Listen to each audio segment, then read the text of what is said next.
دوستو، ہم سب جانتے ہیں کہ ڈاکٹر عبدالقدیر خان کون تھے۔ ڈاکٹر عبدالقدیر خان وہ تھے جنہوں نے پاکستان کو 7ویں ایٹمی طاقت بنایا۔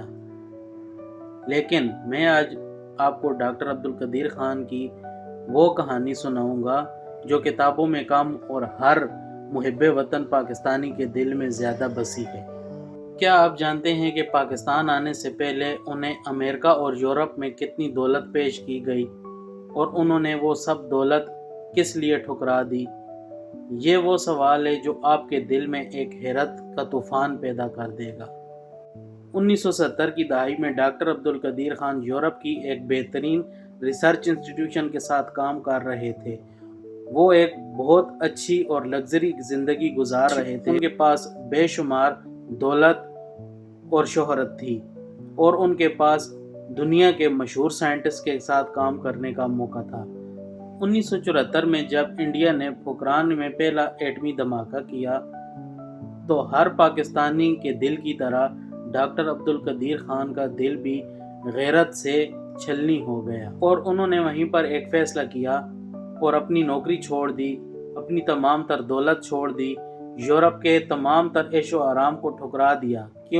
کیونکہ ان کا کہنا تھا کہ میں اپنے ملک کو ننگا نہیں ہونے دے سکتا۔ انہوں نے ایک ہی خط لکھا ذوالفقار علی بھٹو کو اور کہا، میں پاکستان آنا چاہتا ہوں اور آپ کا سپاہی بننا چاہتا ہوں۔ انہیں پاکستان آنے کے بعد کوئی ایسی آفس نہیں ملا بلکہ ایک خراب حالت ریسرچ فیکلٹی دی گئی جس میں ٹولز بھی موجود نہیں تھے۔ انہیں یورپ سے وہ نظام اور وہ تجربہ لانا پڑا جو دنیا میں کوئی بھی نہیں دے سکتا تھا۔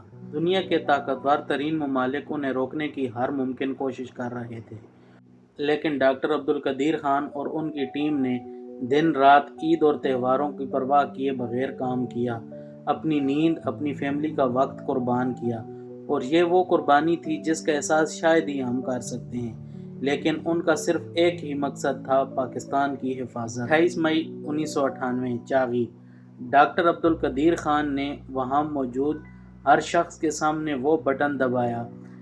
وہ ایک دھماکہ نہیں تھا، وہ صبر تھا ان کے مستقل سفر کا، وہ انتقام تھا ہر اس لمحے کا جس لمحے میں ہم کو کمزور سمجھا گیا۔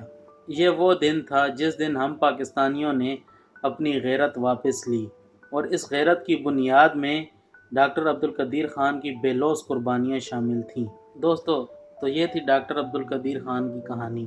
ڈاکٹر عبدالقدیر خان کی کہانی ہمیں سکھاتی ہے کہ اصل ہیرو وہ نہیں ہوتا جو اچیومنٹ حاصل کرے، اصل ہیرو وہ ہوتا ہے جو اپنا سب کچھ چھوڑ کے اپنے ملک کی خدمت میں حاضر ہو جائے۔ اگر آپ کو لگتا ہے کہ یہ کہانی ہماری قومی پہچان ہے تو ویڈیو کو لائک کریں، شیئر کریں اور اپنی رائے کے بارے میں کمنٹ سیکشن میں ضرور بتائیں۔